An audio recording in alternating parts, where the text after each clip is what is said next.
Hoje é a quarta palestra do ciclo Universidade do Trabalhador, no qual professores e pesquisadores desta universidade abraçam o CITUSP, por assim dizer, ou seja, mostram o seu apoio, a sua aliança firme com a presença deste sindicato na luta pela democratização da universidade. E hoje nós vamos ter a fala do Tércio Redondo, professor do Departamento de Letras Modernas da FEFELESH e grande especialista e tradutor do alemão. Tércio fez uma tese de doutorado sobre a obra Feuser, do Büchner, que foi depois publicada pela editora Nankin, e realizou outras traduções de importantes autores alemães. Então, Afinidades Eletivas, do Goethe, que foi publicada pela Companhia das Letras, Cruzada das Crianças, do Brecht, de quem ele vai falar hoje, e vai sair proximamente, ainda esse ano, um outro texto do Brecht, Conversas de Refugiados, traduzido também pelo Tércio. Bom, passo a palavra para o Tércio, então. Muito obrigado pela presença.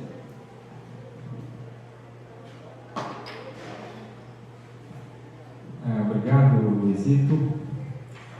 Eu queria agradecer ao CITUSP pelo convite, pela oportunidade de estar aqui nesse evento. Eu tive a oportunidade de assistir uma boa parte de uma das aulas, infelizmente, em virtude também do calendário da greve, por parte dos docentes, eu não tenho tido tempo livre suficiente para estar aqui numa tarde como essa.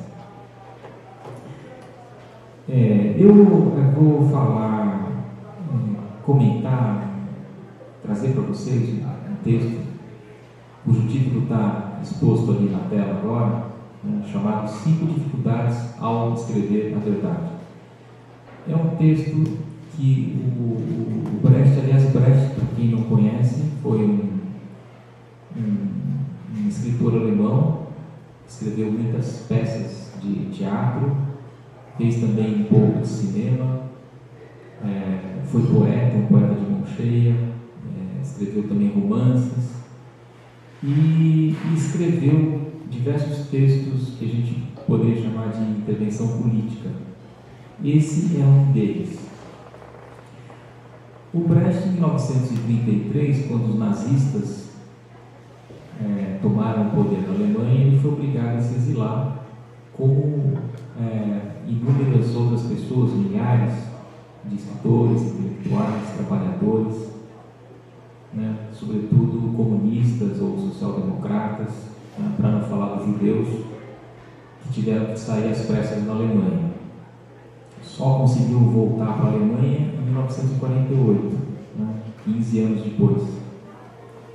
A guerra terminou em 1945, como a gente sabe, com a derrocada do nazismo, mas o Brecht também teve que enfrentar dificuldades políticas para voltar para a sua própria casa, porque ele conseguiu se exilar nos Estados Unidos, onde ele era mais ou menos tolerado, mas quando ele volta para a Alemanha, ele, por exemplo, não conseguia se estabelecer. Uma das cidades que ele tinha pensado em se fixar depois da guerra era Munique, porque era muito próximo da sua cidade natal, inclusive de falar com seus familiares, a cidade onde ele havia começado os estudos universitários, mas aquilo era o setor americano da Alemanha dividida no imediato pós-guerra. Mas os americanos falaram: chega de Brecht, aqui você não fica. Ele acabou conseguindo, ele também perdeu o passaporte, como muitos outros exilados. Ele foi expatriado pelos nazistas. Nessa época havia muita gente sem nacionalidade oficialmente reconhecida, e ele tinha que correr atrás de um passaporte. Acabou conseguindo um na Áustria. E com esse passaporte, algum tempo depois, uns anos depois, ele se estabeleceu em Berlim, na época Berlim Oriental, né? Fazia parte do setor russo-soviético da Alemanha já dividida. Em 1934, portanto, no início do exílio, ele escreve esse texto que eu vou comentar e do qual eu vou citar umas poucas passagens. Esse texto foi publicado no Brasil, foi traduzido e publicado no Brasil já há bastante tempo, nos anos 70, pela editora Civilização Brasileira. Hoje não se encontra mais disponível, quer dizer, está disponível nos selos, né, mas não está sendo editado.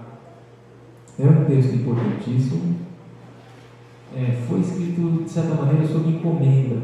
Um cidadão alemão também chamado Johannes Becher, que era um poeta e depois foi um agente cultural importante na Alemanha Oriental, depois da guerra. Ele fez o Brecht tinha escrito alguma coisa parecida, só que de maneira muito resumida, e o Brecht, que estava absolutamente engajado na luta contra o fascismo, né, que procurava reunir escritores, intelectuais, né, para combater, né, cada um em seu métier, o fascismo que estava tomando conta da Europa. Ele fala: pô, Brecht, escreve um pouco mais, né, apresenta um texto para a gente aí.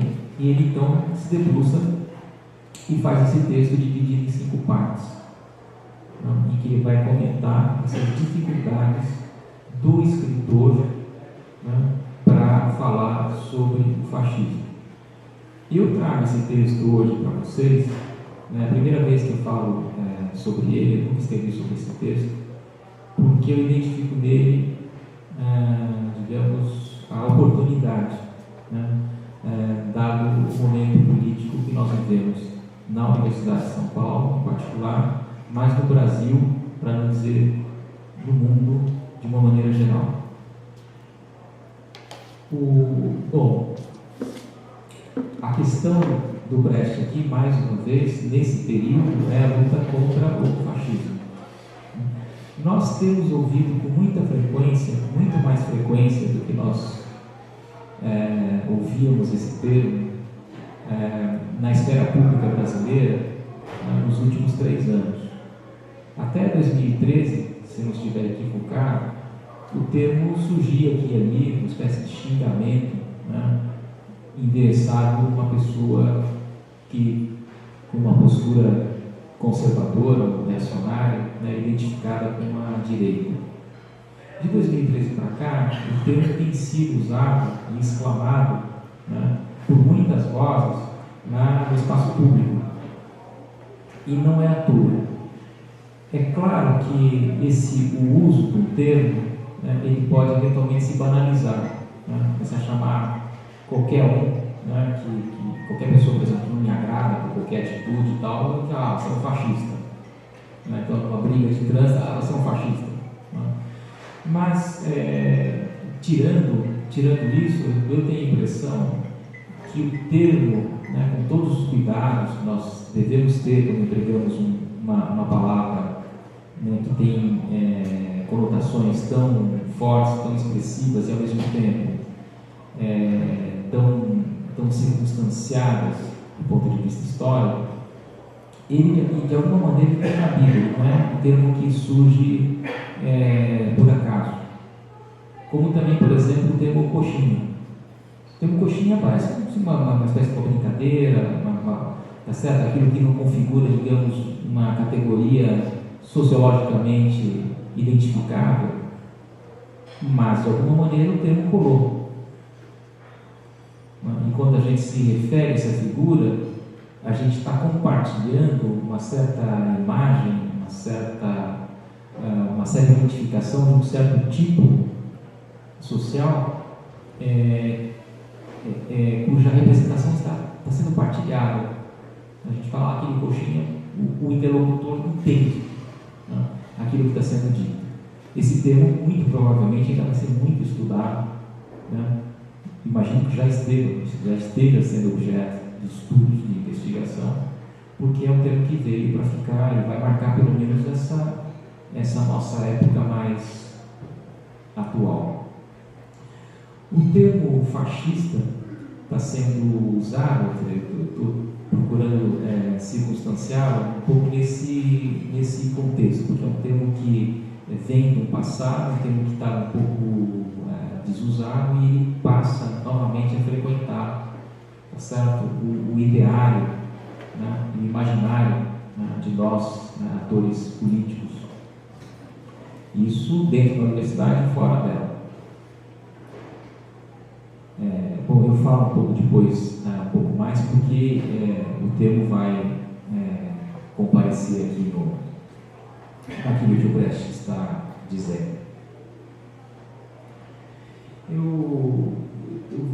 A minha fala vai ser calcada a partir de algumas citações que eu vou fazer desse texto. Os textos que eu estou citando eu fiz uma tradução para eles, especialmente para essa nossa conversa aqui. Eu, como sou tradutor, tenho mania de traduzir, me sinto mais à vontade de traduzir do que pegando, às vezes, outras traduções. E, principalmente aqui, ele tem problemas, então eu falei, bom, deixa eu, em vez de ficar cotejando o original para ver se está tudo certo e tal, eu dou a minha versão aqui, então você também pode ter seus equívocos e seus erros. Né? Bom, vamos lá. Só um botãozinho aqui. Bom, então a primeira parte do texto leva esse subtítulo, A Coragem para Dizer a Verdade. O Brecht diz o seguinte: a primeira função para alguém que quer escrever a verdade é de ter coragem.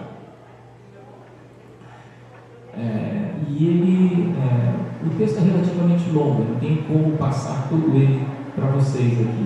Né? Eu vou salientar a parte do texto que eu acho que pode ser interessante para a nossa conversa. Então, uma primeira citação.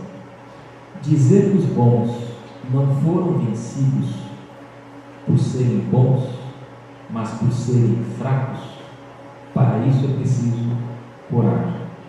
O Brecht está chamando a atenção porque, veja, né, nessa época, né, a quantidade de exilados, né, da Alemanha, da Itália fascista, da Espanha franquista, né, era uma coisa enorme. Exilados que viviam com enorme dificuldade. Né. Como o nazifascismo estava se expandindo na Europa, no limite, esses caras não bastava se exilar na França ou na Dinamarca, como fez o Brecht, porque sabia-se que a Alemanha estava sendo conduzida por uma guerra e essas pessoas desses países eram potenciais vítimas dessa expansão do imperialismo nazista. Né? Então, essas pessoas passam, entre outras coisas, a buscar desesperadamente um passaporte, um visto para poder migrar para os Estados Unidos, para o México, ou mesmo aqui no Brasil. Bom, e é claro que muitas dessas pessoas perseguidas falavam assim: bom, eu sou perseguido porque eu, né, defendo uma boa causa. Eu sou perseguido porque, no fundo, porque eu sou bom. Né? Eu estou agindo em nome da justiça. E o Brecht fala assim: olha, essas pessoas não foram vencidas porque estavam defendendo uma boa causa. Se foi vencido é porque era fraco, estava numa situação fraca, e é preciso reconhecer isso. Quando a gente perde na luta, a gente perde uma batalha, a gente tem que reconhecer que fracassamos e a gente tem que saber por que fracassamos. É um pouco essa a questão. Não adianta dizer, pô, eu tinha verdade, estou lutando contra os desmandos da reitoria, eu tenho toda a razão, o movimento tem toda a razão, está agindo com toda a justiça, só que batalhas eventualmente são perdidas. E se são perdidas, a cobrança que o Brecht está fazendo é o seguinte: é porque reconheçamos, nós fracassamos.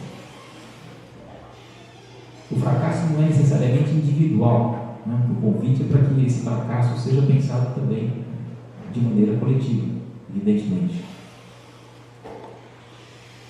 Passar para o próximo slide. Aqui entra o segundo ponto, que é a inteligência para reconhecer a verdade. O Brecht diz lá pelas tantas o seguinte: não existe a menor hipótese de que seja fácil descobrir a verdade. Então, a verdade não é uma coisa simples. E ele dá um exemplo. E o exemplo que ele dá está referido à atualidade dele na época, né, que era a Alemanha se preparando para a guerra.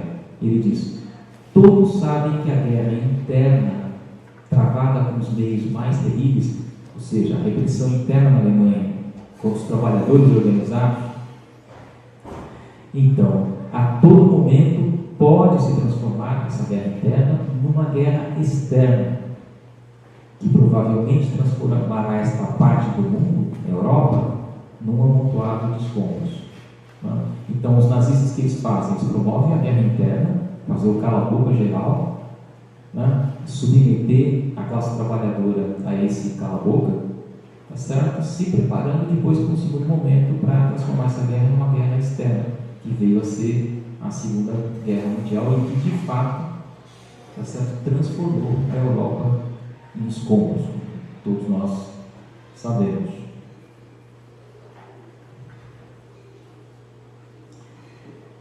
Bom, ele diz, o reconhecimento dessa verdade, de que é uma guerra em curso, não, é certamente uma verdade, mas naturalmente há outras verdades, diz o Brecht. Por exemplo, não é falso dizer que as cadeiras têm um assento, nem que a chuva caia de cima para baixo. Muitos escritores escrevem verdades desse tipo. Ou seja, não basta, quer dizer, enunciar a verdade, não basta enunciar aquilo que é o óbvio. Por exemplo, na época, dizer, o fascismo é uma merda. O fascismo é uma coisa que vai contra a natureza dos homens. É um estado de opressão completa, é um regime que persegue. Porque isso tudo está dado. A crítica do fascismo tem que se aprofundar para entender o fascismo a partir de suas causas históricas e sociais. Só identificar o fascismo uma coisa ruim, incômoda ou mesmo brutal não é suficiente. É como dizer, como diz o Brecht aqui, que a chuva sobe de cima para baixo e não de baixo para cima. É dizer obviedades. E ele diz, muitos escritores estão simplesmente dizendo isso. Estão só se queixando, estão só dizendo que esse mundo que a gente vive é um mundo muito ruim, mas isso todo mundo já sabe.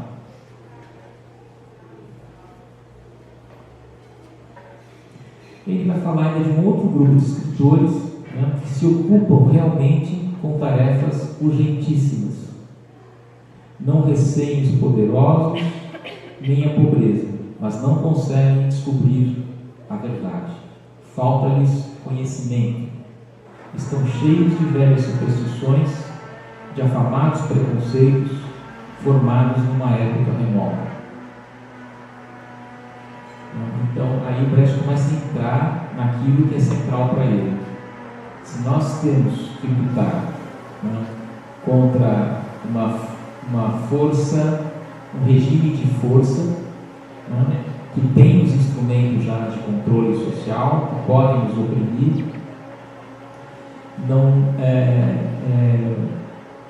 não basta ter simplesmente a sensação da opressão. A gente tem que identificar as causas dessa opressão. E investigar a causa da opressão não é tarefa simples. Isso exige estudo, empenho.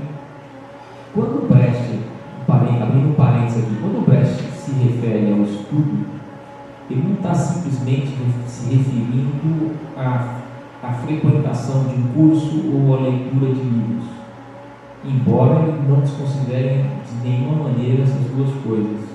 Não? Mas estudar significa também ter interlocução com as pessoas que também querem descobrir as causas desse problema, conversar muito, enfim, estudar com os meios que cada um de nós dispõe. Leituras de livros, claro, isso também é importante. Nós temos que nos informar, né? Inclusive lendo os livros que podem nos ajudar a pensar a nossa situação.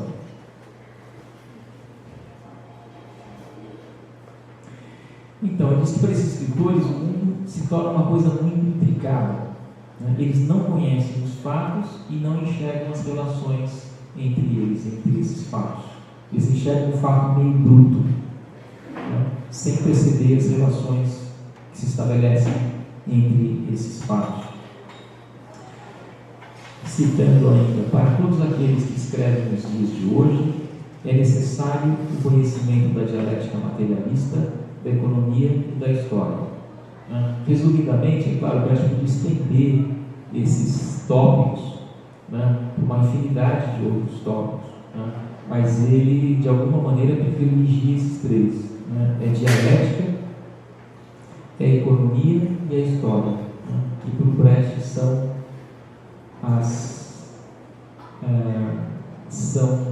os meios, né, mais poderosos, eficientes de se investigar a situação em que nós estamos metidos.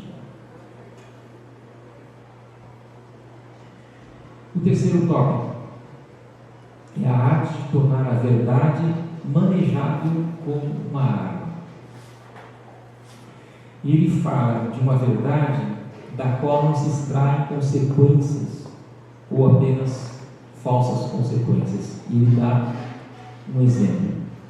Ele fala da percepção muito difundida de que em alguns países impera uma situação ruim que se origina da barbárie. De acordo com essa percepção, o fascismo é uma espécie de onda de barbárie que, com a força da natureza, rebenta sobre alguns países. Na imagem de uma praia, como se o fascismo fosse uma grande onda, um tsunami, né, que varre, né, uma praia inteira. Né? E esse tipo de visão catastrofista da realidade é uma das coisas que o Brecht mais combate, inclusive em outros textos. Essa ideia de que né, nós estamos sendo alvo de um terremoto político. Né? A própria imagem, né, do terremoto é uma imagem que o Brecht prefere não utilizar. Não, terremoto, mas o que é terremoto político? No mundo político não tem terremoto. Né? Porque o terremoto cria a impressão, a imagem do terremoto cria a impressão de ser uma coisa, uma espécie de força inexorável da natureza que irrompe de repente, né, leva de roldão, né, uma sociedade inteira. Mas um fenômeno como o fascismo, ele não vem, né, ele pode ter, digamos, a força, né, que lembra um terremoto, tal o seu caráter de destruição, né, mas os mecanismos, né, pelos quais o fascismo opera para chegar ao poder e depois implementar a sua política, não tem nada de parecido nem com onda, nem com terremoto, nem com tsunami. É uma coisa que é construída. É um artefato humano, deve ser entendido como tal. É muito complexo, não é tão fácil de entender, mas essa é a tarefa, né, do militante. E aí vem uma tese de que o Brecht jamais abriu mão, né, que fica muito claro para ele nesses anos de exílio, que é a seguinte: o fascismo é uma fase histórica em que entrou o capitalismo. O capitalismo, ele existe nos países fascistas apenas como fascismo. E o fascismo só pode ser combatido com o capitalismo, como o mais cru, descarado, opressor e enganador capitalismo. A tese é a seguinte, porque muitos escritores intelectuais, muita gente na época, não era capaz de perceber as relações que o fascismo guardava com o próprio capitalismo, como se o fascismo fosse uma espécie de câncer, né, que brotou no seio da sociedade alemã, tá certo? E um mal que eventualmente poderia ser extirpado, também não se sabia como, né? E com caráter de algo inevitável, né? Uma coisa para a qual não haveria prevenção possível. E o Brecht fala, olha, a questão é o seguinte, em certos países, tá certo? O capitalismo vai bem obrigado sem a necessidade de adquirir a forma fascista de organização social. Na Alemanha, também precisamos entender como e por que, diz ele, a forma que o capitalismo pode assumir é a forma fascista, não tem outra saída, por isso tem fascismo. É uma necessidade do capitalismo, do desenvolvimento do capitalismo, não tem outra saída.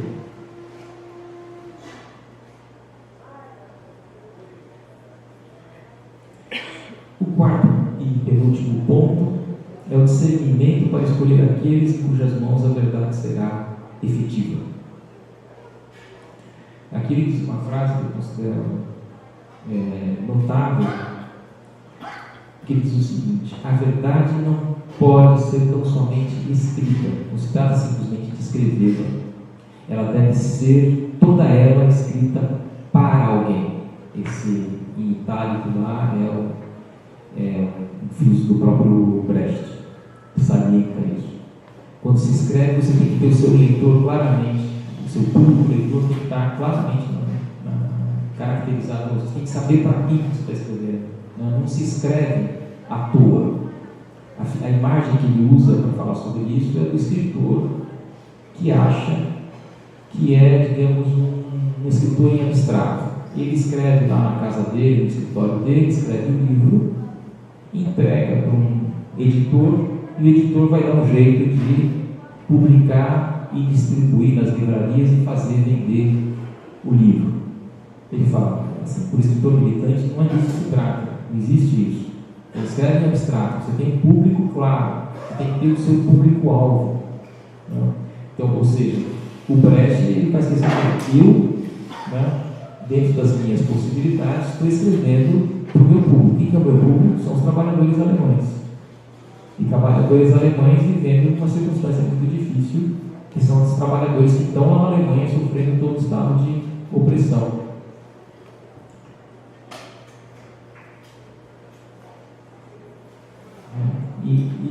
E ainda falando sobre a relação que ele quer estabelecer com esse público, ele diz: devemos dizer a verdade sobre a má situação àqueles para os quais a situação é a pior de todas, e devemos conhecê-la por meio deles.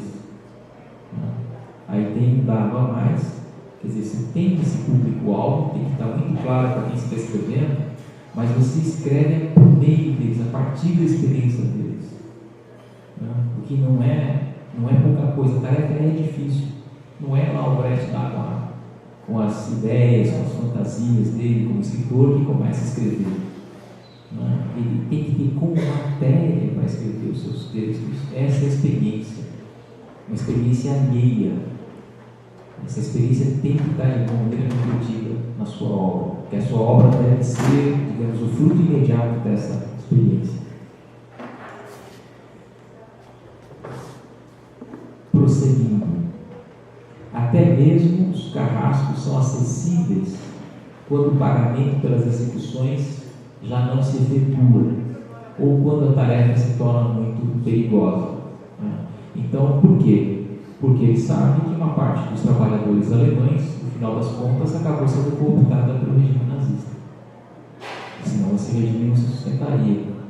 Certo? Não existe nenhum regime no mundo que se sustente sem contar minimamente com o apoio da classe trabalhadora. Esse apoio pode ser passivo. Quando a resistência é forte, tá certo? O fascismo é derrotado. Se não há resistência, se uma parte expressiva da classe trabalhadora se deixa cooptar, o regime se sustenta. Agora, o Brecht não deixa de contar, tá certo, com esses trabalhadores que ainda não adquiriram consciência daquilo que está acontecendo, mas são pessoas que potencialmente podem ser interlocutores dessa conversa, do trabalho de convencimento político. Essa é uma das tarefas mais difíceis, nós sabemos. Nós que somos funcionários aqui da USP, eu sou funcionário docente, convencer meus colegas docentes, por exemplo, da necessidade de se fazer uma greve, de se contrapor com força contra medidas que a reitoria vem tomando contra a minha própria carreira, contra os nossos direitos trabalhistas, isso não é tarefa fácil. Né? É mais fácil falar com os meus amigos, aqueles que são pobres, né, que militam comigo na USP, do que tentar conversar com aqueles que estão ausentes do debate, aqueles que estão alienados, né, mas que são potencialmente, né, os nossos aliados. Né? É tarefa nossa como militantes, né, buscar, né, conversar com essas pessoas, conversar com esses colegas, né, de trabalho, né, porque senão a gente não teria força suficiente. E ele vai, a figura que ele usa não é pequena, mas ele fala do carrasco, né? Ele fala daquele cara que está operando em nome do regime para penalizar, brutalizar, né, os meus companheiros de luta. Mas até com essa pessoa eu posso contar. Desde que o Brecht fala, ele não está contando com o Carrasco, porque o Carrasco tem uma boa alma, no fundo ele é uma pessoa que tem bons sentimentos. Ele sabe que ele pode eventualmente contar com o Carrasco no momento em que o Carrasco se vê ele mesmo em maus lençóis, quando o pagamento dele, por exemplo, estiver prejudicado, né? Quando as condições materiais da existência desse Carrasco também estiverem em xeque. E esse é o momento em que nós podemos intervir. E por fim, para encerrar essa breve apresentação do texto, o Brecht cita, né, a última das dificuldades, né, que é relacionada à astúcia para divulgar a verdade para muitos.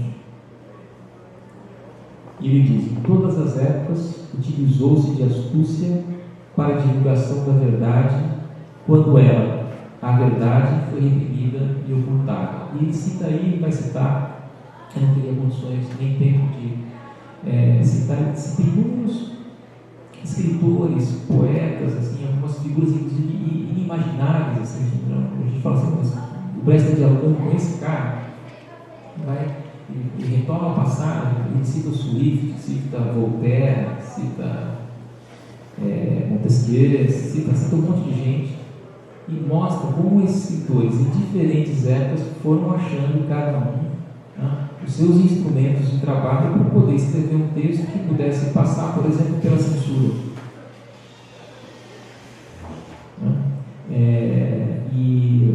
Bom, ele faz isso com muita maestria, não teria condições de reproduzir essas considerações que ele faz aqui. E aqui, para encerrar, o Brecht cita, eu vou circunstanciar um pouco essa citação, mas vou primeiro enunciá-la. Em nossa época, aquele que, em lugar de povo, diz população, e em lugar de solo, diz propriedade rural, esse alguém já não sustenta muitas mentiras. Retira das palavras a sua mística podre. As palavras aqui, povo, e solo, são duas palavras que foram muito exploradas pelo fascismo.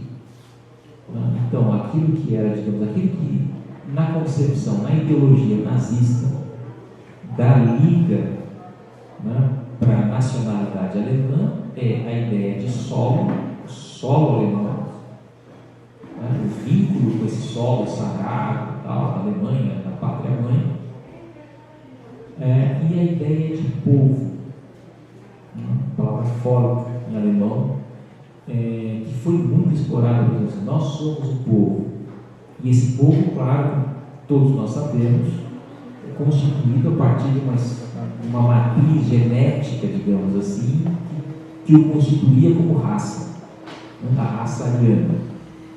Então a palavra povo, né, em alemão, sobretudo nessa época, está contaminada por essas ideias de raça, de unidade nacional, de comunidade nacional, como os nazistas gostavam de denominar essas coisas.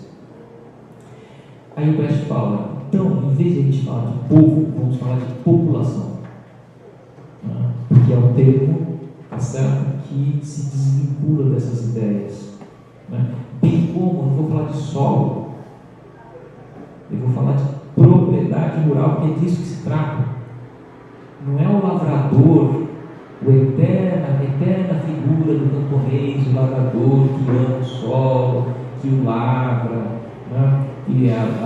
Que a custa de seu suor extrai os frutos da terra. Não tem essa ideia. A ideia é o seguinte: a terra, esse solo de que o regime fala, é propriedade. É figura da propriedade, é capitalismo no mundo rural, tá certo? E você tem os proprietários. E aquele cara que é o proprietário não é o cara que está lavando a terra. Ele está extraindo dinheiro daquilo. Você tem um camponês que extrai o fruto do seu trabalho e o capitalista que põe os cereais, esses produtos todos, numa bolsa, no mercado, né, e vai ganhar dinheiro. Então esquece esse negócio de solo. Vamos falar em propriedade rural, vamos dar nome aos bois. E ele dá mais dois exemplos, né, que ele fala a palavra disciplina. Né, ele fala, disciplina não é um termo bom. Quando os nazistas falam, vamos chamar aquilo que os nazistas falam de obediência, porque disciplina é uma coisa que o militante pode ter. Aliás, uma das virtudes da militância, é certo? Ser disciplinado, cumprir com as tarefas que a gente acorda com o nosso sindicato, com os nossos companheiros. Os nazistas não estão criando disciplina nesse sentido, eles estão cobrando obediência, porque na figura da obediência você tem a voz do que manda e a voz, ou a não voz, daquele que obedece. Da mesma maneira ele fala, os nazistas ficam falando de honra. Honra é um conceito, né, que vem de um passado muito remoto, que está muito casado com ideias feudais, né, de uma certa hierarquia, né, própria da nobreza. Não vamos falar de honra. Nós, militantes, vamos falar de dignidade humana, que não se confunde com a honra nos termos em que os nazistas colocam essas questões. Esse aqui, desculpem, eu acabo aqui, acho que é o último slide. Os governos que conduzem as massas à miséria precisam evitar que, na miséria, o governo seja lembrado. Esses governos falam muito em destino. Este destino, e não eles, né, os governantes, dizem os governantes, é ocupado pela carestia. Então, o destino, né, o destino histórico, certo? As coisas estão andando mal, mas é o destino, não é a atuação do governo. Né? Então, a máquina de propaganda, o Brecht está dizendo aqui, faz o possível para desvincular a imagem, né, da carestia, das dificuldades enfrentadas pelos trabalhadores, da ideia de governo, né, que deveria estar suprindo essas necessidades. Aquele que investiga a causa da carestia é preso antes mesmo, né, ou antes de ter sequer tocado o governo. Todavia, é possível, em geral, opor seu discurso do destino. É possível mostrar que o destino do homem é preparado pelo homem. Não é destino, não é uma força inexorável, né? É o homem, né? São forças humanas que estão em ação. Contra essas forças humanas, só outras forças humanas é que podem se insurgir e combater. Encerro aqui, agradeço a atenção de vocês e me coloco à disposição para a gente trocar essa ideia.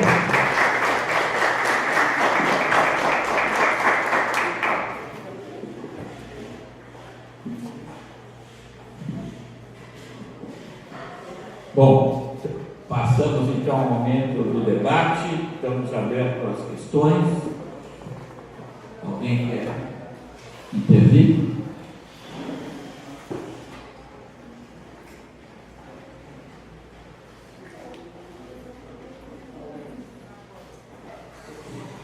Posso começar eu então? Não. Bom, tem uma coisa muito precisa só. Esse texto foi escrito exatamente em que ano? O Brecht já estava no exílio ou não? e para circular na Alemanha ou no exterior? E em que circunstâncias concretas? Então, esse texto foi escrito em 1934, já no exílio. O exílio começou em 1933, ele estava na Dinamarca, e ele escreve da Dinamarca, né, para, digamos, escritores alemães que ficaram para trás, que ficaram na Alemanha, né?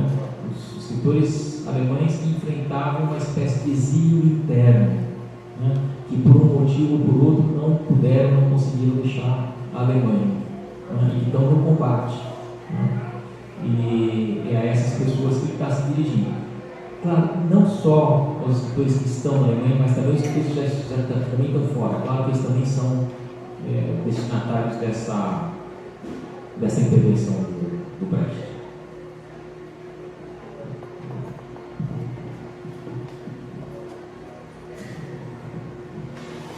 Boa tarde. Eu esqueci de falar assim, professor, eu li esse texto faz uns 10 ou 15 anos e eu sempre procuro me lembrar dos ensinamentos, né, do Brecht sobre as dificuldades ao escrever a verdade. E tem imagens muito bonitas sempre, né, nos textos dele. Nesse texto também uma imagem que eu me lembro bastante é quando ele fala sobre o fascismo ser um momento, né, uma etapa do capitalismo. Ele fala que todo mundo quer comer o bife, né? E nos países em que o capitalismo ele ainda pode ter um verniz democrático, o bife ele é servido por um garçom, com uma bandeja, tudo limpo, tudo bonito. E nos países onde já não se pode mais ter esse verniz democrático, é como se o açougueiro trouxesse o bife com o seu avental ensanguentado.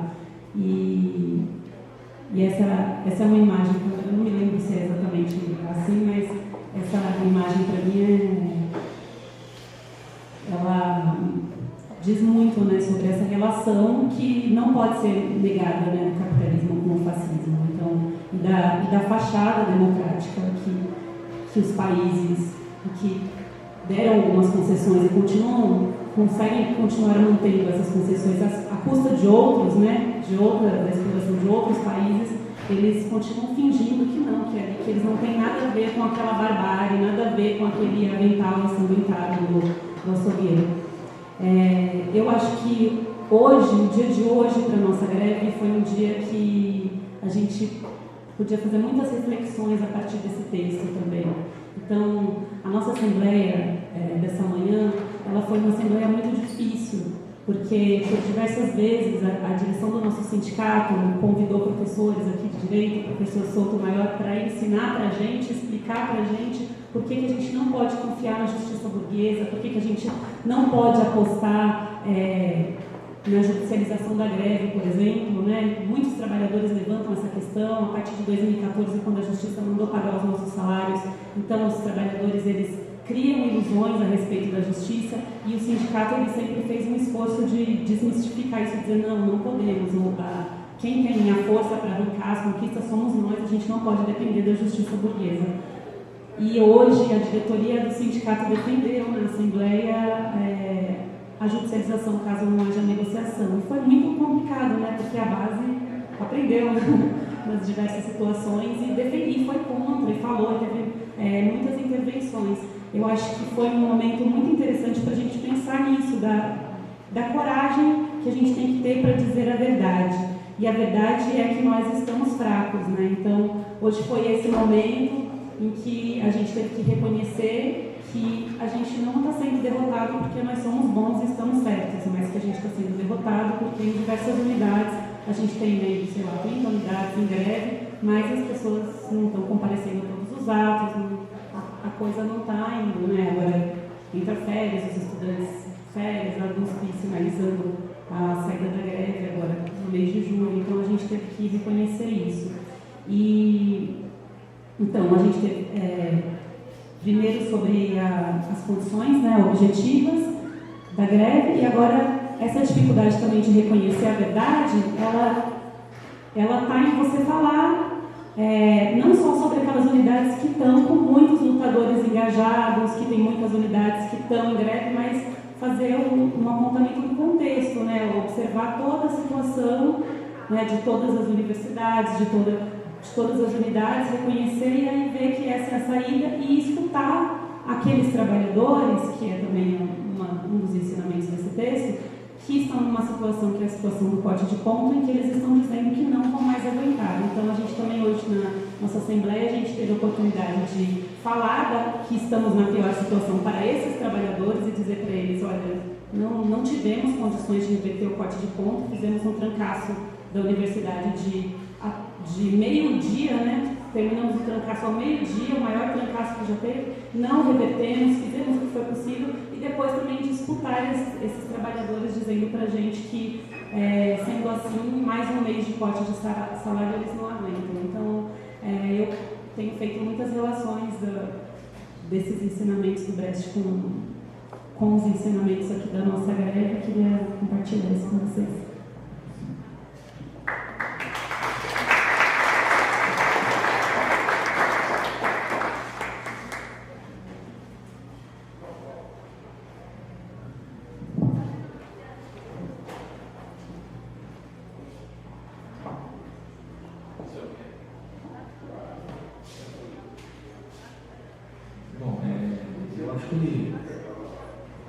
Não sei se eu fui capaz de expor bem o texto do Brecht, assim, mas o assunto certamente, né, pela sua fala, a gente percebe que o termo que eu escolhi pelo menos foi oportuno, né? Não sei se foi bem exposto.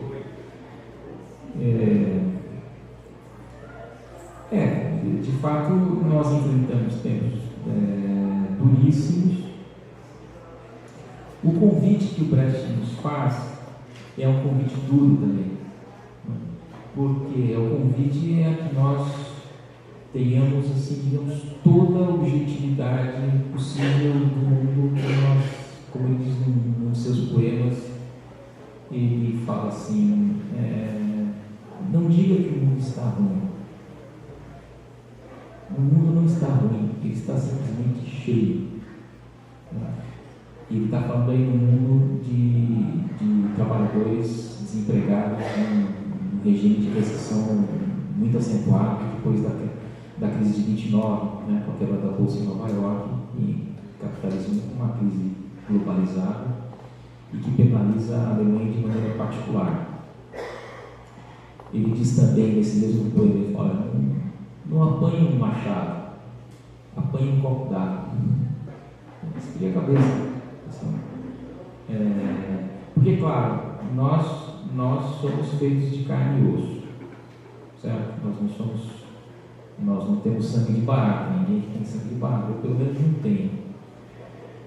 E a reação que nós podemos ter, que é mais do que justificada, é de que, essa reitoria é canalha, é covarde, e evidentemente que né? E a gente pode se encher de furor.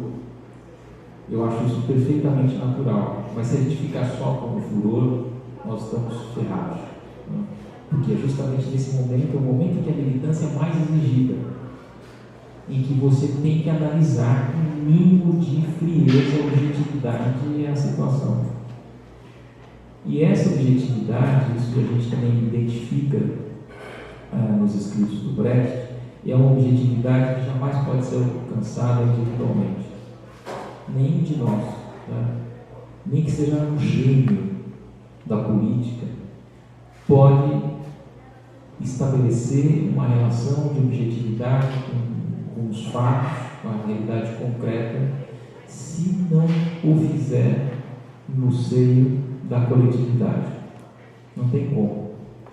Se eu me ausento do meu sindicato, não tem, assim, a não ser que a gente invente uma outra forma de organização, né, que supere o sindicato, tanto de professores quanto dos funcionários técnico-administrativos, não tem solução. Se eu me isolar e começar a pensar só com os meus botões, ou ficar só no papinho do corredor, eu politicamente eu vou me tornar uma nulidade. Né? Uma nulidade, na verdade, não, um desastre.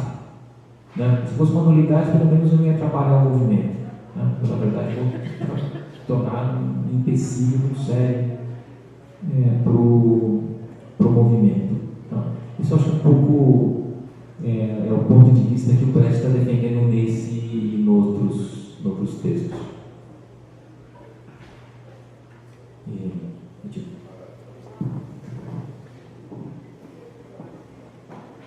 Alguma outra questão? Vou falar alguma coisa aqui também. Mais uma intervenção, né? Além de tudo isso que a gente falou, assim, eu estou me preparando para escrever um texto que, assim, digamos que coletivamente já foi acordado, que é assim, que é a defesa dos métodos, sei lá, tradicionais do sindicato, sei lá, os trancaços, os piquetes. Então até assim, foi bom, né, ouvir, né, tudo isso para escrever esse texto, mas nesse contexto, assim, a frase que me pegou, né, assim, você está escrevendo, eu estou escrevendo para quem esse texto?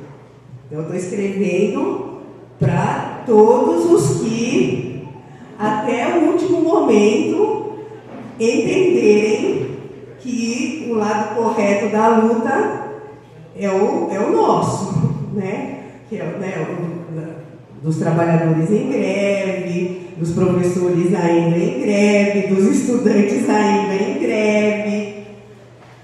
Então eu sei para quem que eu estou escrevendo, né? Porque eu acho bastante importante, em nome do diálogo, né? Isso que a gente vai se descobrindo, né? Na greve cada um gosta de fazer uma coisa, né? Uma das coisas que eu gosto de fazer é manter esse diálogo com os divergentes. Nesse momento, entendeu? Que,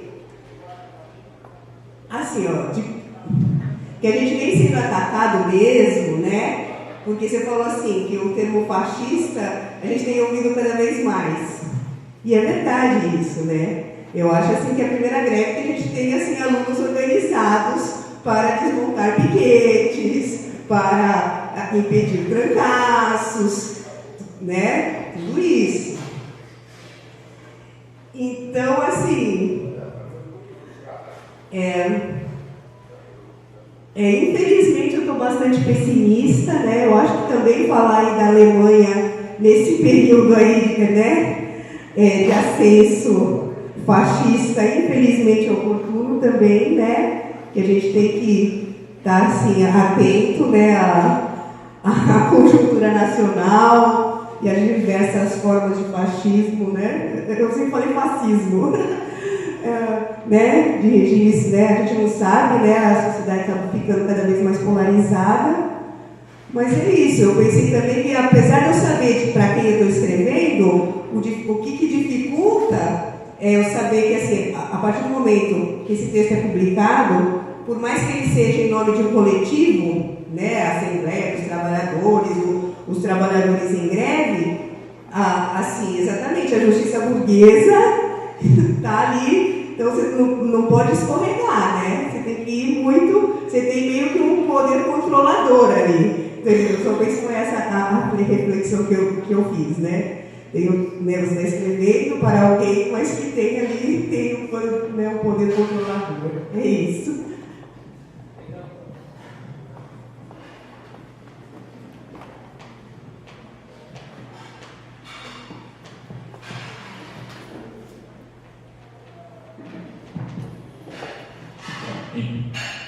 Quer falar, Pedro? Não quero atrasar. O quê?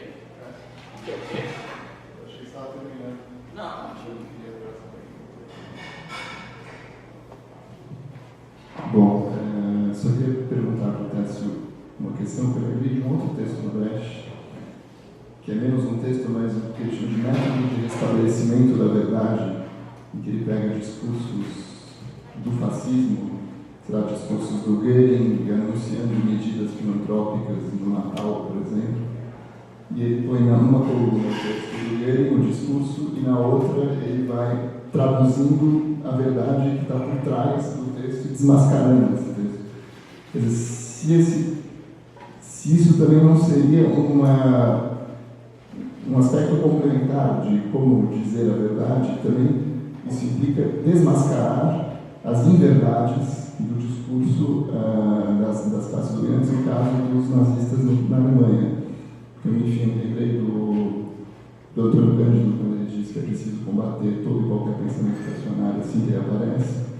E eu fiquei muito impressionado, não deveria, mas com o editorial da Folha contra a greve, não sei se foi domingo, né? Em que eles praticamente acusam os grevistas de serem fascistas, né? Então, se você não acha que isso seria um complementar no pensamento do Brecht, além de dizer a verdade supõe desmascarar a inverdade, que às vezes é muito sinuosa, e isso seria necessário, inclusive, para convencer as outras pessoas a aderirem.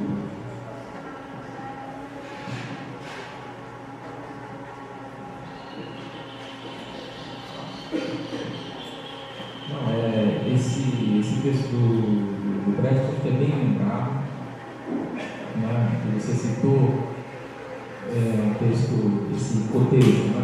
No texto você tem a coluna da esquerda com a fala de um prócer do nazismo, Goering, né? Que era o primeiro na linha de sucessão do Hitler, que foi assim até o fim da guerra, e ao lado esse mesmo discurso empregando, digamos, os termos adequados, né, no modo que o Brecht apresenta lá no fim desse texto que eu mostrei para vocês aqui, né? Então, em vez de falar solo, não diga solo, diga propriedade rural, disso que se trata, relação de produção, né? Solo não é paisagem natural, né? Isso não existe.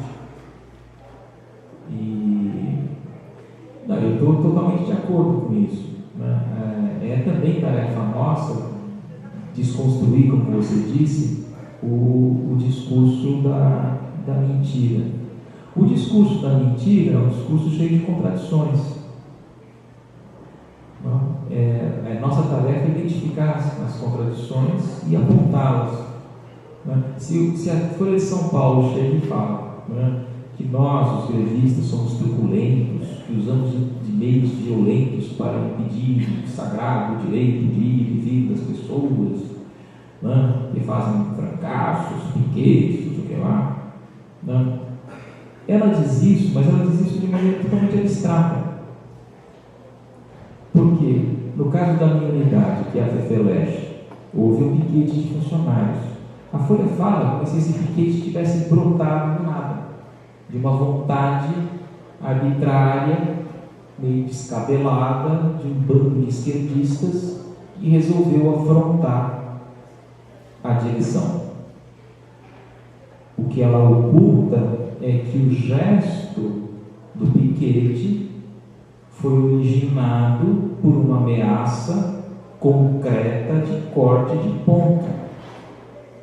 E isso ela esconde. Então, esse editorial da Folha e outros da Folha do Estado de São Paulo são sempre assim. Eles falam, tudo abstrato, tudo é violência por parte dos grevistas, tudo é cegueira. A universidade não tem dinheiro, como é que esses caras estão querendo aumento de salário? Eles não vão, por exemplo, mostrar que o governo do Estado de São Paulo está deixando de cumprir com as suas obrigações de financiamento de universidades que são públicas, que ele subtrai do ICMS, né, fatias consideráveis para depois então aplicar, né, os 9,57%, depois de depenar o ICMS. Também o editorial da Folha não mostra. E vejam, essas contradições são tão grandes que, se você pegar o histórico das matérias da própria Folha, tem matéria da Folha que a Folha mostra todas essas coisas. Que o governo do Estado de São Paulo deve dinheiro que foi prometido quanto da construção da EASH, que houve promessa de financiamento extra para aquisição daquelas faculdades de Lorena. Quer dizer, a universidade cresce, muitas vezes com a promessa de um dinheiro que não vem, tá certo? Mas o que a Folha vai dizer é o seguinte: ela vai pegar o momento agora, ela não pega o processo. Olha, em junho de 2016, a USP não tem dinheiro e esses irresponsáveis ficam fazendo piquete, exigindo dinheiro que não tem. Não? Claro, essas coisas têm que ser desmascaradas. Aí, só para terminar esse comentário, fica também a última questão colocada pelo Brecht. Porque é o seguinte: nós não temos a Folha na mão, tá certo? Se a Folha publicasse todas as respostas de leitores para as bobagens que ela diz, nós estávamos bem obrigados, mas isso não acontece. O que nós precisamos fazer? A gente tem que ter no horizonte também uma comunicação com a sociedade que seja capaz, em alguma medida, de superar os entraves colocados pela grande mídia. Porque a grande mídia hoje é um grande entrave, porque ela impede a livre comunicação dos setores organizados da universidade para colocar esse ponto de vista. Então, nós temos que usar da nossa inteligência para saber como é que a gente vai usar, por exemplo, as redes sociais, como é que a gente vai usar outras formas de comunicação para desmontar esse discurso. E essa tarefa é difícil, como a gente falou, descobrir a verdade é difícil. E descobrir a forma ou as formas de comunicar essa verdade, de expô-la, de colocar para o debate, é também tarefa difícil. Mas é a nossa tarefa.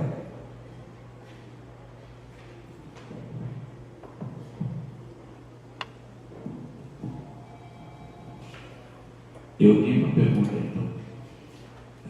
Tércio, eu acho que nós estamos no momento que você situou diante de um processo histórico. E o problema de dizer a verdade que o Brecht está enfrentando é um problema que vai se repor para ele nos anos a seguir.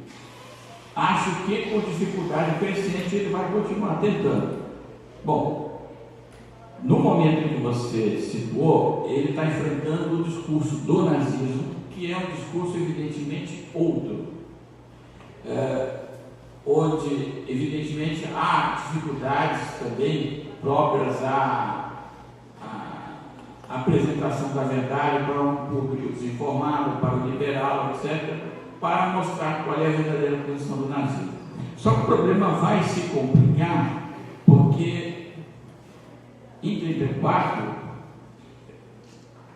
o stalinismo acabou de se consolidar e nós estamos à beira dos processos de Moscou, dos grandes expurgos, dos grandes assassinatos, fuzilamentos, julgamentos, etc., que vão ocorrer a partir de 1936 na Rússia. E o problema se torna bem mais complexo, porque a gente, neste momento, vai se deparar com um discurso que pretende falar em nome da classe operária e em nome da revolução, e falando em nome desses valores, pratica a contra-revolução, a repressão e a destruição de tudo que restou do processo revolucionário. O Brecht vai escrever o Galileu Galilei em 38, 39, não é isso? Eu suponho, deduzo que haja uma espécie de intuição do salto de qualidade nessa problemática que ele está trabalhando em 34 para 38 ou 39, que ele passou pelo tribunal, digamos assim, passou pelo problema dos juízes de Moscou, do grande expurgo. E suponho eu que em 38 e 39, no Galileu Galilei, o grande inimigo que ele, digamos, caricaturiza sob a máscara da Igreja, do catolicismo do Vaticano, na verdade seja o stalinismo.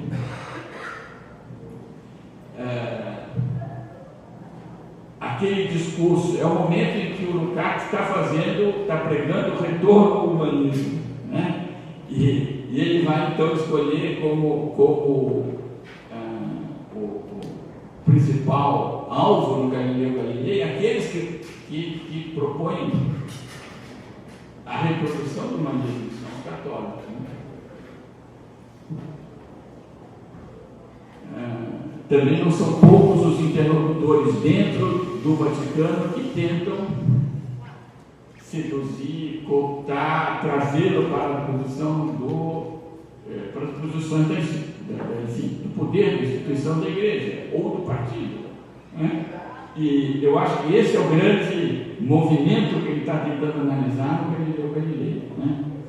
Então, sei que estou te propondo uma coisa muito difícil para pensar na hora, mas em que consiste, o que você vê como o ganho de consciência crítico dele nesse salto, na passagem do nazismo como principal obstáculo para o stalinismo, que me parece, salvo engano, é o inimigo principal no Galileu Galilei. Então, Luizito, de início, eu diria o seguinte, que o Brecht escreve esse texto que eu acabo de comentar em 1934, uma fase inicial do exílio. Nessa época, tanto ele quanto outros escritores de esquerda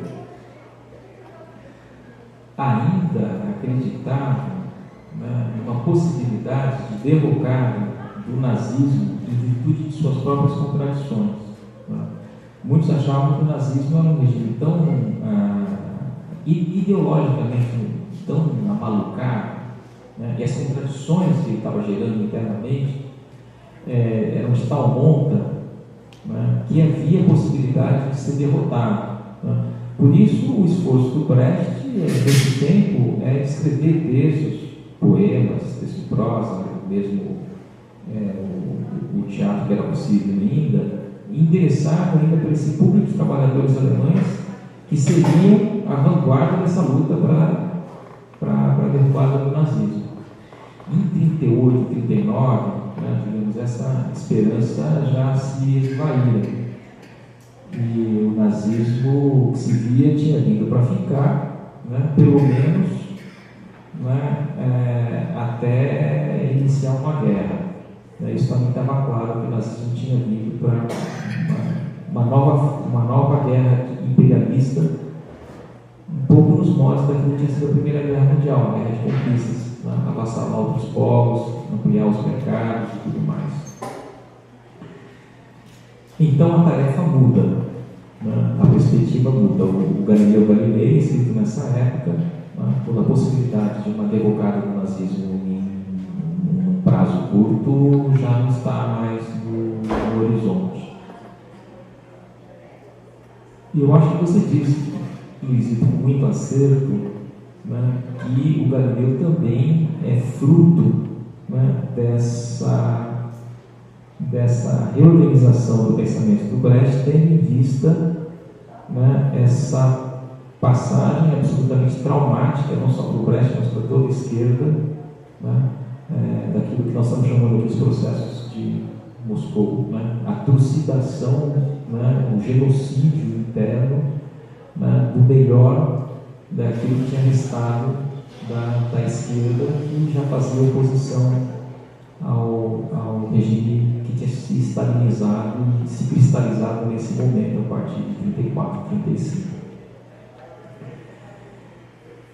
Eu entendo que o Galileu, ele ainda, quer dizer, a luta do Galileu ainda, eu acho que é uma luta contra o fascismo, na mesma medida que ele é também a crítica do stalinismo, né? De certa maneira, há uma convergência, né, entre stalinismo, né, e hitlerismo, vamos dizer assim, né, que está muito claro nessa época.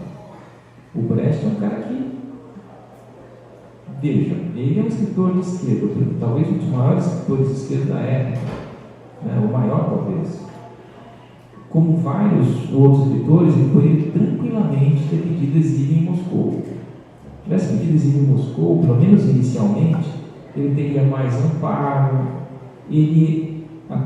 Uma das principais revistas dos intelectuais alemães do exílio, chamada Das Wort, a palavra, era editada em Moscou, e ele era um dos editores. Só que ele estava lá na Dinamarca. Ele visitou a União Soviética em mais de uma ocasião, certo? Voltou para casa com o rabo no meio das pernas, certo? Sabendo, por exemplo, que aquilo jamais poderia ser uma segunda pátria para ele no local de exílio. Porque ele vai pedir exílio nos Estados Unidos, imagina. Vai pedir exílio na União Soviética. E o Brecht perdeu amigos íntimos. A Carola Meira, uma de suas principais atrizes, sumiu na voragem desses processos. Foi presa, por muitos anos achou-se que ela tinha sido fuzilada, tinha sido executada, depois soube-se mais recentemente que ela tinha simplesmente morrido de tifo, né, na prisão. Também não era prisão, era masmorra. Então a luta, eu acho que no Galileu, né, de alguma maneira, há uma convergência. Você está porque é o seguinte, o Galileu, a igreja, ela se afigura, a Inquisição se afigura como poder contra-revolucionário. A gente tem que lembrar que o Galileu, uma das coisas que está figurada na peça é que a população, o populacho, começa a se interessar vivamente por essas novas ideias, porque são ideias revolucionárias. O mundo, a Terra, certo? Não é o umbigo do universo. O trono de São Pedro não é o centro do universo. A Terra é uma coisinha minúscula que gira em torno do Sol, não ao contrário. Esse tipo de ideia, esse tipo de mentalidade científica nova, é uma coisa que potencialmente é muito perigosa, porque a partir dessa ideia você começa a relativizar as coisas, tá certo? E é o mundo feudal que está em jogo ali e que está, na peça do Brecht, é ele que está posto em xeque, tá certo? Se você tem toda uma população muito pobre que começa a pensar com base nessas novas ideias, essa população já tem um instrumento de luta. A vida é assim porque ela se configura historicamente assim, tá certo? Não existe a ideia de eternidade, de permanência, está desestabilizada na astronomia. Então, né, abre-se uma possibilidade, um canal de pensar a vida de uma maneira diferente. Bom, não é preciso dizer que o nazismo é, né, a paulada final do movimento revolucionário alemão que tinha se iniciado em 1918. O stalinismo faz a mesma coisa em seguida. Isso que é uma coisa notável, porque os nazistas tomam o poder em 1933 e a partir de 1933 que Stalin vai ter soluções para dar o golpe final, né, na oposição de esquerda na União Soviética. Eu acho que as duas coisas estão figuradas lá na peça. Não há dúvida, mas tem um lado de sedução em algumas figuras da igreja que tentam falar com o Galileu: você está certo, nós reconhecemos, mas você não pode dizer isso de tal maneira, certo? E tentam trazê-lo, né? Eu acho que esses pedaços são francamente dedicados ao stalinismo, né?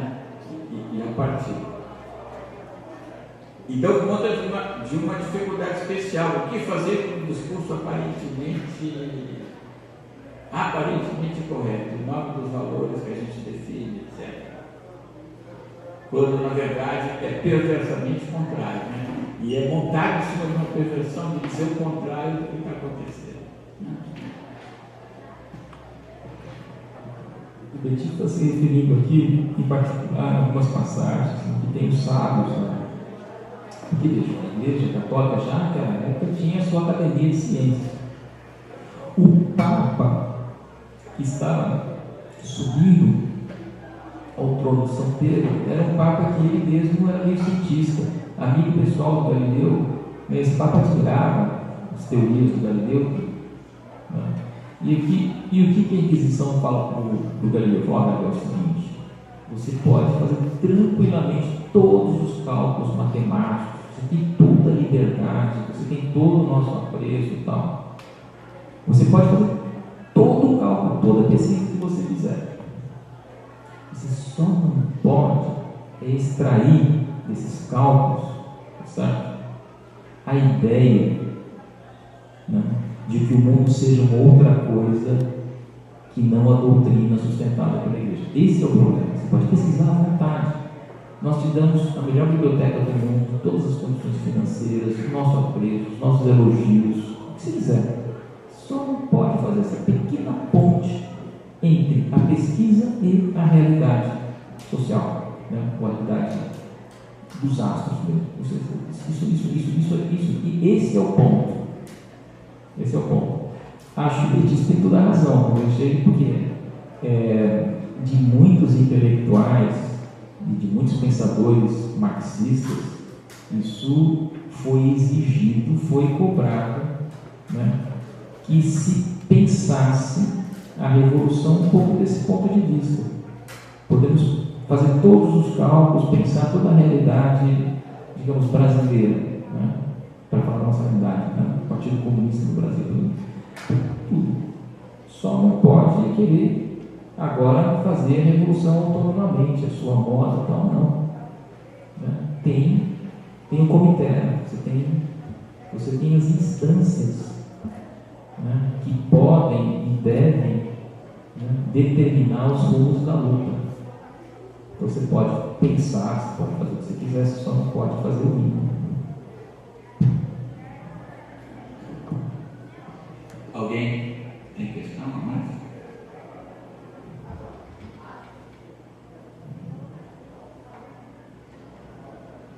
Bom, acho que se você não tiver mais nada a acrescentar, então a gente pode encerrar a sessão.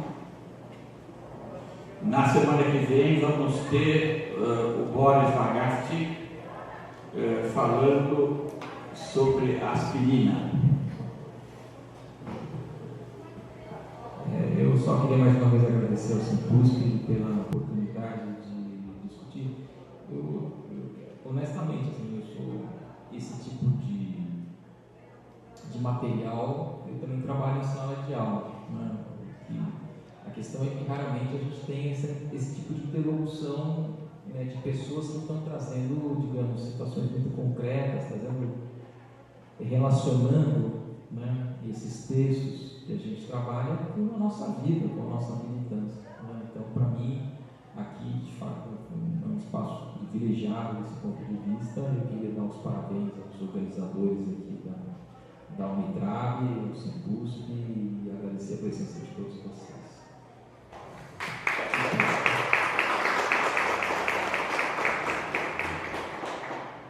Eu acho que você sentiu e testemunhou, Tércio, uma coisa que é importantíssima, eu acho que foi decisiva para várias pessoas que já participaram deste tipo de evento desde a primeira ocupação da reitoria em 2007, né, quando a gente fez a primeira cultura de greve. E eu posso falar dessa experiência com as minhas palavras, mas eu acho que muita gente já tratou disso. Nós, professores e pesquisadores, lemos muito, escutamos muita aula, tivemos nossos orientadores muito bons, tivemos contatos com vários pesquisadores estrangeiros, etc. Tudo isso, a gente passa a nossa vida de trabalho em geral lendo, escutando, discutindo. Mas eu acho que em nenhum momento a gente aprende como a gente aprende nas situações de luta e especialmente com os trabalhadores. Tudo que aquilo que é só texto, frase, é metabolizado em situação real e de fato passa por um outro filtro. Eu acho que a gente sai com a consciência mudada. né, dessas situações. É, de fato, uma formação e um aprendizado para a gente, como professor e pesquisador, é aqui que a gente aprende, na verdade, não é na sala de aula. Só queria acrescentar que o Brecht escreve essas coisas todas, né, sobretudo a partir de 1926, 27, porque ele tinha contato com a classe trabalhadora. Né? O Brecht, assim, ele ouvia, ele estava interessado. Né? Assim, então, quando ele montava uma peça, ele queria saber o que um operário achava daquilo lá. Né? E uma coisa, e o Brecht dizia o seguinte, olha, quando um trabalhador, um operário vem ao teatro, ele vê a minha peça, é curioso, porque os meus amigos intelectuais estão falando para mim, olha, você vai fazer essa peça, vai chamar um operário, esse negócio é muito complexo, essa passagem está muito difícil, tem que facilitar um pouco e tal. E na experiência do Brecht ele fala, olha, o operário vem ver a peça e as partes que ele mais gosta são essas que os meus amigos queriam que eu facilitasse. Entende tranquilamente o que está sendo dito lá. E quando o texto está banalizado, assim, está meio panfletário, ou eles não fazem comentário nenhum para serem educados comigo, ou eventualmente eles criticam. É isso. Por quê?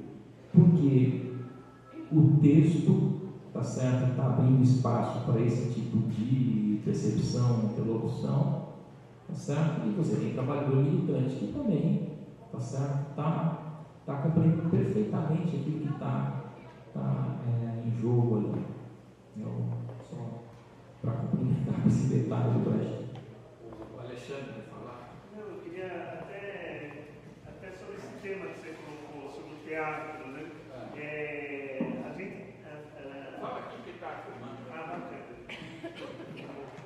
Não, assim, até aproveitar assim, para colocar assim, para as pessoas e quem mais tiver a oportunidade, a gente pensa muito em trazer essa coisa do teatro operário para dentro do Simpusp.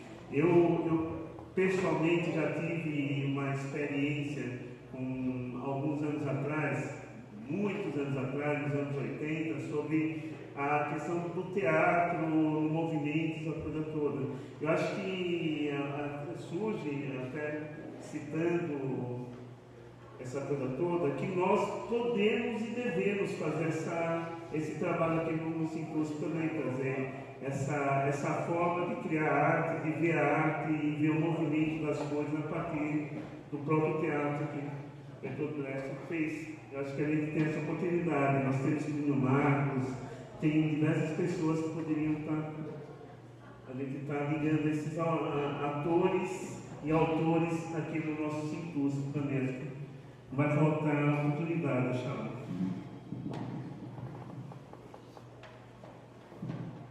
Bom, então, obrigado. Na semana que vem vamos tentar manter o horário. Começamos às 14 horas com a fala do Boris Margasti, do Instituto de Física, Departamento de Física Experimental, que vai falar do processo de pesquisa da aspirina, uma droga modelo, uma droga exemplar. Para quem quiser ou tiver interessado, eu tive algum trocadilho, tem uma feirinha de livros aí que a Sandra trouxe, com livros a preço reduzido para o movimento. Obrigado e até semana que vem.